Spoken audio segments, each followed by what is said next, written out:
കാട്ടിൽ സിംബ എന്ന പേരുള്ള സിംഹം താമസിച്ചിരുന്നു. സിംബ ഒരു ദിവസം അവന്റെ കാട്ടിൽ നടക്കുകയായിരുന്നു. അപ്പോഴേക്കും നല്ല മഴ പെയ്തു. ഈ മഴക്കാലത്ത് പെയ്യുന്ന മഴ എന്നെ ഒരുപാട് വിഷമിപ്പിക്കുന്നുണ്ട്. കാട്ടിലൊന്ന് കറങ്ങി നടക്കാൻ ആഗ്രഹിച്ചാ ഞാൻ, പക്ഷെ ഈ മഴ കാരണം എന്റെ മൂടെല്ലാം നശിച്ചു പോയിരിക്കുകയാണ്. അപ്പോഴാണ് സിംബ കാണുന്നത് മരത്തിന്റെ അടിയിൽ ഒരു മാൻ നിൽക്കുന്നു. മഴയുടെ തണുപ്പ് കാരണം അവൻ വിറയ്ക്കുകയായിരുന്നു. സിംബ ഓടിപ്പോയി മാന്റെ അടുത്ത് പോയി പറഞ്ഞു, അല്ല, നീ ആരാ? നീ എന്റെ കാട്ടിലെ മാൻ അല്ലല്ലോ. മുമ്പിൽ സിംഹത്തെ കണ്ട് മാൻ പേടിച്ചുകൊണ്ട് പറഞ്ഞു, എന്റെ പേര് സിംഗ് എന്നാണ്. എന്റെ കാട്ടിലെ രാജാവ് പെട്ടെന്ന് അപ്രത്യക്ഷനായി. രാജാവിന്റെ അഭാവം മൂലം കാടിന്റെ സന്തുലിതാവസ്ഥ തകിടം മറിഞ്ഞിരിക്കുകയാണ്. എനിക്ക് എന്റെ ജീവൻ രക്ഷിക്കാൻ വേണ്ടി ഇവിടേക്ക് വരേണ്ടി വന്നു. സിംബ മാൻ പറയുന്ന കാര്യമെല്ലാം കേട്ട് ദേഷ്യത്തോടെ അവനോട് പറഞ്ഞു, സിംഗ് എന്ന പേര് സിംഹത്തിനെ ഉണ്ടാവും. നിനക്കെത്ര ധൈര്യം ഉണ്ടായിട്ടാ സിംഗ് എന്ന പേര് നീ ഇട്ടിരിക്കുന്നത്? സിംബ പറയുന്ന കേട്ട് സിംഗ്മാൻ വിറച്ചുപോയി. അപ്പോഴേക്കും സിംബ ഒച്ചത്തിൽ ചിരിച്ചുകൊണ്ട് സിംഗ് മാനെ നോക്കി പറഞ്ഞു, എന്നെ കണ്ടിട്ട് പേടിക്കേണ്ട കാര്യമില്ല സുഹൃത്തേ. ഞാൻ മറ്റുള്ള സിംഹങ്ങളെ പോലെ അല്ല. അതൊക്കെ പോട്ടെ, നിന്റെ കാട്ടിലെ രാജാവ് ഇനി തിരിച്ചു വന്നില്ലെങ്കിൽ നിനക്ക് എൻ്റെ കാട്ടിൽ കഴിയാം. എൻ്റെ കൂടെ വരൂ. ഇന്നെൻ്റെ മൂഡ് വളരെ നല്ലതാണ്. സിംബ നേരെ സിംഗ് മാനെ കൊണ്ട് സ്വന്തം ഗുഹയിലോട്ട് കൊണ്ടുവന്നു. അതിനുശേഷം സിംഗ് മാൻ സിംഹത്തിന്റെ കൂടെ തന്നെ താമസിച്ചു. കുറച്ചു ദിവസം കഴിഞ്ഞപ്പോ സിംബയുടെയും സിംഗിന്റെയും സൗഹൃദം കാട്ടിൽ മൊത്തം പാട്ടായി. ഒരു ദിവസം സിംഹവും സിംഗ് മാനും കാട്ടിലൂടെ നടക്കുകയായിരുന്നു. അപ്പോഴേക്കും അവിടെ ബില്ലു ചെന്നായ വന്നു. എന്നിട്ട് സിംഹത്തിനോട് പറഞ്ഞു, എന്തൊക്കെയുണ്ടോ മഹാരാജൻ? എനിക്ക് സുഖം തന്നെയാണ് ബില്ലു. നീ പറ, നീ ഇങ്ങോട്ടേക്കുള്ള വഴിയൊക്കെ എങ്ങനെ മറന്നു? മഹാരാജൻ, ഈ കാട്ടില് മൊത്തം അങ്ങയുടെയും മാനിന്റെയും സൗഹൃദത്തെ പറ്റിയാണ് സംസാരം. ഒരു സിംഹവും മാനും സുഹൃത്തുക്കളാകുന്നത് ചരിത്രത്തിൽ എവിടെയും പറഞ്ഞിട്ടില്ലല്ലോ. അങ്ങേക്ക് അറിയില്ലേ, മാനുമായുള്ള സൗഹൃദം അങ്ങയുടെ സ്ഥാനത്തിന് തന്നെ വെല്ലുവിളിയാവുമെന്ന്? എനിക്ക് ചരിത്രത്തെക്കുറിച്ച് വലിയ അറിവൊന്നുമില്ല. എനിക്ക് ഇത്രമാത്രം അറിയാം, ഈ സിംഗ്മാൻ എന്റെ ഉറ്റ സുഹൃത്താണെന്ന്. നിനക്കിപ്പോ പോവാൻ ബില്ലു.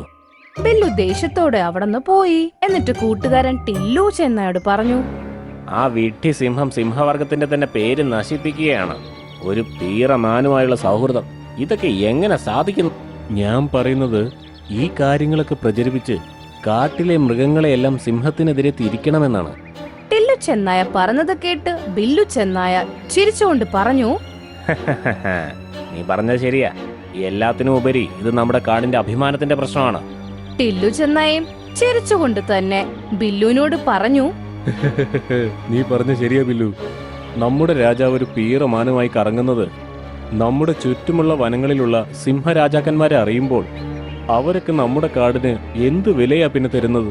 ടില്ലു ചെന്നായ ബില്ലുവിനോട് പതുക്കെ പറഞ്ഞു, ഇന്ന് തന്നെ കാട്ടിലെ എല്ലാ മൃഗങ്ങളെയും രഹസ്യമായി വിളിച്ചു വരുത്തണം.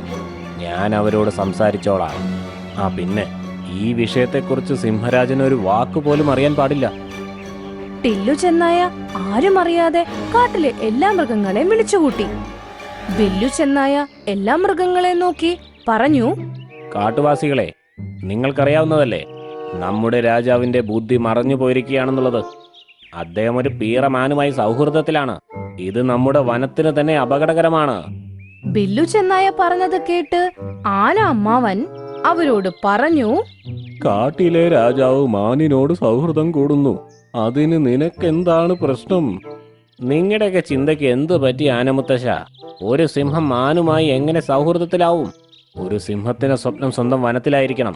പക്ഷെ ഇതുപോലെയൊക്കെ സിംഹം ചെയ്തു കഴിഞ്ഞാൽ അതോടെ അവന്റെ സ്വപ്നം അവസാനിച്ചു എന്നാണ്.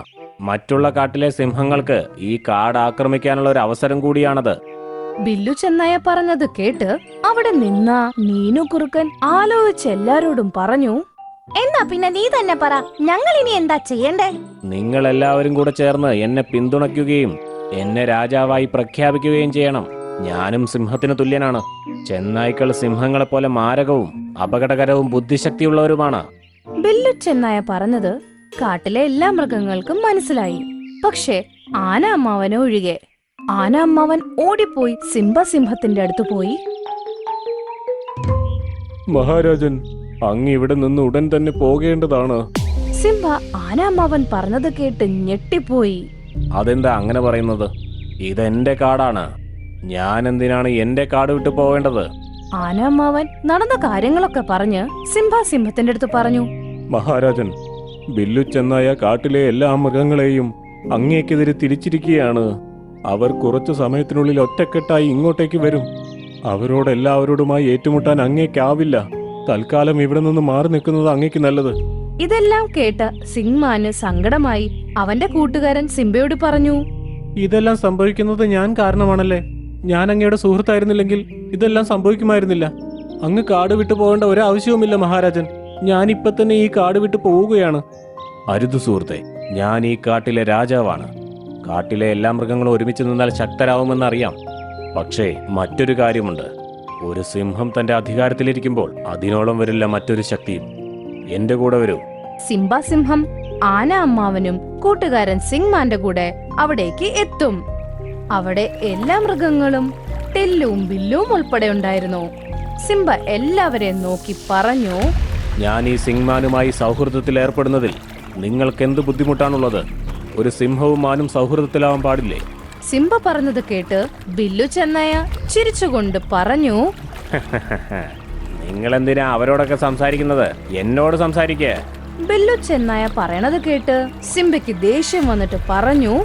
ഞാൻ എന്റെ കാട്ടിലെ എന്റെ പ്രജകളോടാണ് സംസാരിക്കുന്നത് ബില്ലു ചെന്നായേ, നിന്നോടല്ല സംസാരിക്കുന്നത്. ഞാൻ ഇവിടുത്തെ രാജാവാണ്. നിങ്ങൾ രാജാവാണെന്നല്ല, നിങ്ങൾ രാജാവായിരുന്നു. നിങ്ങൾക്കറിയില്ലായിരിക്കാം, ഈ കാട്ടിലെ മൃഗങ്ങളെല്ലാം എന്നെ രാജാവായി അവരോധിച്ചിരിക്കുകയാണ്. ബില്ലു ചെന്നായ പറയുന്നത് കേട്ട് സിംഹത്തിന് ദേഷ്യം കൂടി വന്നു. നീ ഇവിടുത്തെ കാര്യങ്ങളെ കുറിച്ച് എന്താണ് ചിന്തിച്ചിരിക്കുന്നത് ബില്ലു? നീ ഈ കാട്ടിലെ രാജാവാകുന്നതിന് മുൻപ് എന്നോട് യുദ്ധം ചെയ്യേണ്ടതുണ്ട്. സിംഹം ഇത്രേ പറഞ്ഞതേ ഉണ്ടായിരുന്നുള്ളൂ. സിംഹമാൻ സിംബയോട് പറഞ്ഞു.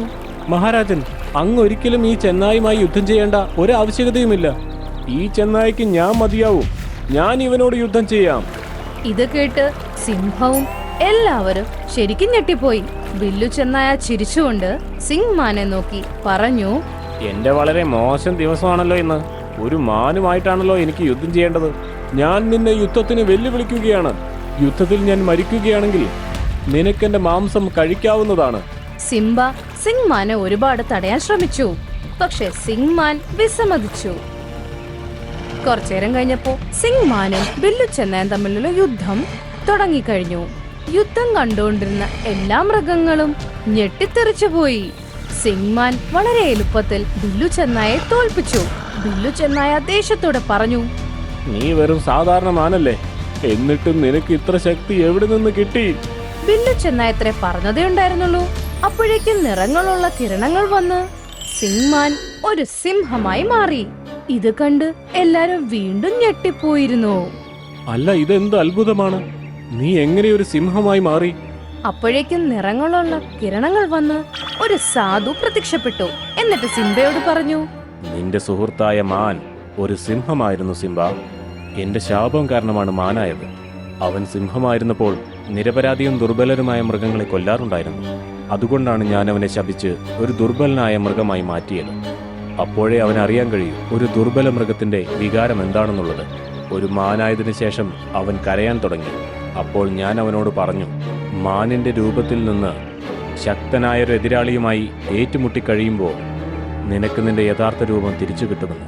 ഇത്രയും പറഞ്ഞുകൊണ്ട് സാധു അവിടുന്ന് അപ്രത്യക്ഷമായി. സിംബ മറ്റേ സിംഹത്തിനെ നോക്കി പറഞ്ഞു. ഇപ്പൊ എനിക്ക് മനസ്സിലായി നീ എന്തുകൊണ്ടാണ് സിംഗ് മാൻ എന്ന് പേരിട്ടതെന്ന്.